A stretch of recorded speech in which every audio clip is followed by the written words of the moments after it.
you so much, Mr. Chair, for holding today's hearing. And of course, thank you to Director Kratzios for joining us today as well. OSTP has always held a very special place in my heart and is an agency or a division of the White House that we are grateful to have a connection to on this committee. And it is also very important that our thoughtful discussion today will be around implementing the administration's AI plan while protecting American workers. We all know that you can't talk about AI innovation and American competitiveness without talking about Michigan manufacturing. And you can't talk about the future of manufacturing without talking about the National Institute of Standards and Technology, or NIST. NIST is the little agency that could, and it is at the forefront of our efforts in artificial intelligence, quantum, robotics, and advanced manufacturing.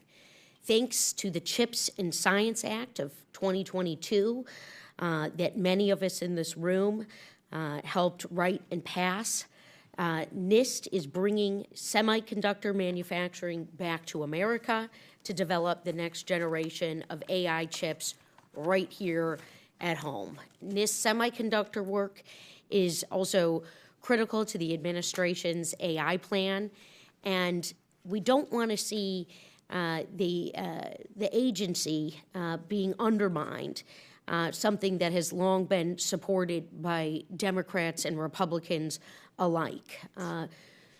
Just to shine a light here, and this is the work of our committee, and this is what we do. We have authorizing ability, and it's important to just shine a light. The budget for the fiscal year 26, it slashed NIST funding by $325 million, $325 million. And we're eliminating 500 jobs from the agency's lab program. You know, we know, so many of us, how sacred this work is and how important it is even when you just have just a handful of researchers working on these matters. And the cuts hinder NIST AI-related efforts. They're going to weaken cybersecurity and privacy standards, something I have legislation on, and limit advanced manufacturing, physical infrastructure, and resilience innovation. And given the shared goal of supporting the growth of advanced manufacturing, our next generation, you know, this is something we see alive and well in Michigan, continuing to grow through our supply chain, the design of not only products, but also our factory floors using AI applications. I'm really alarmed that the administration is trying to eliminate NIST's manufacturing extension program. They repeatedly tried to do that last year. And the MEP program is designed to support, well, not just Michigan, but all of the nation's small and mid-sized manufacturers to see them adopt advanced technology and compete on the global stage. And so in 2024 alone, just the MEP Center in Michigan created or saved 5,000 jobs. Yet, like every other MEP Center, it was on the chopping block. And what makes even less sense is that the administration's constant attacks on domestic chip manufacturing and the CHIPS and Science Act, which we should be all singing loud and proudly.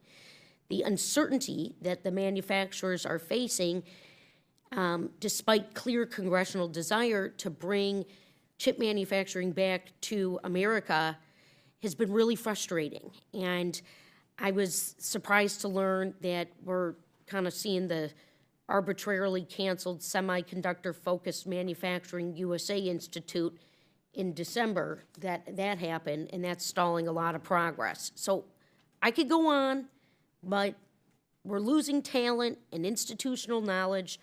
We're shrinking, and frankly, we're destroying our research capacity and undermining global competitiveness, all while we're supposed to be touting how we can lead on AI. And so I'm going to do everything I can in this subcommittee, Mr. Chair, for accountability, to stand up for science, the science that Michiganders and our manufacturers rely on every day so we can continue to innovate and build. And I just want to thank every NIST public servant, the people in this room, and the people in the department. And with that, thank you, Mr. Chair. I'll yield back. The gentleman yields back.